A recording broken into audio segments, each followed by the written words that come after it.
श्री स्वामी समर्थ. तर आज आहे सोमवती अमावस्या. 30 वर्षानंतर हा दुर्मिळ योग आलेला आहे.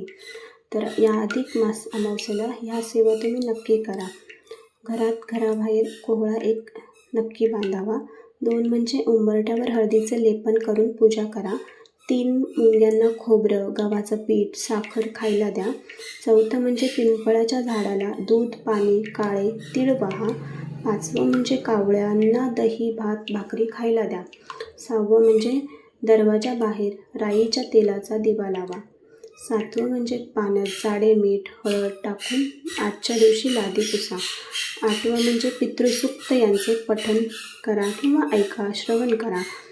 9वं म्हणजे घरात खोबरी, कापूर, वेलची, लवंग, धूप लावा. 10वं म्हणजे कमळगट्ट्याची माळ घेऊन 108 वेळा ओम महालक्ष्मीये नमः या मंत्राचा जप करा. पिंपळ वृक्षाची परिक्रमा करा. सोमवती अमावस्येला पिंपळाच्या झाडामध्ये त्रिदेवांचा ब्रह्मा, विष्णू, महेश यांचा वास मानला जातो. या दिवशी पिंपळाच्या झाडाला दूध, पाणी अर्पण करून 108 वेळा परिक्रमा केल्यास जीवनातील आर्थिक अडचणी दूर होतात. आजच्या दिवशी शिवलिंगावर विशेष अभिषेक करा. सोमवार आणि अमावस्या एकत्र आल्याने भगवान शंकराची पूजा करणे अत्यंत फलदायी ठरते. शंकराच्या पिंडीवर कच्चे दूध, जल आणि बेलपत्रे अर्पण करून ओम नमः शिवाय मंत्राचा जप करावा. पितृदोष निवारण करायचं असेल तर जर कुंडलीत आपला पितृदोष असेल तर किंवा कामात सतत अडथळे येत असतील तर या दिवशी पितरांचे स्मरण करून तर्पण व पिंडदानाचा विधी करावा. यामुळे आपल्याला पूर्वजांचा आशीर्वाद मिळतो.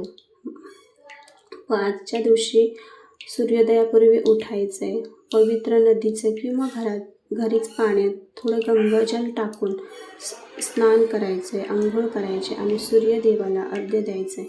यामुळे आपल्या आरोग्यात सुधारणा होते.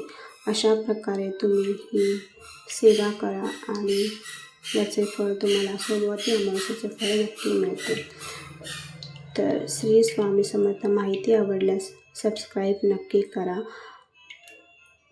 आपला किमती वेळ दिल्याबद्दल धन्यवाद. तुमचा दिवस शुभ जावो. श्री स्वामी समर्थ.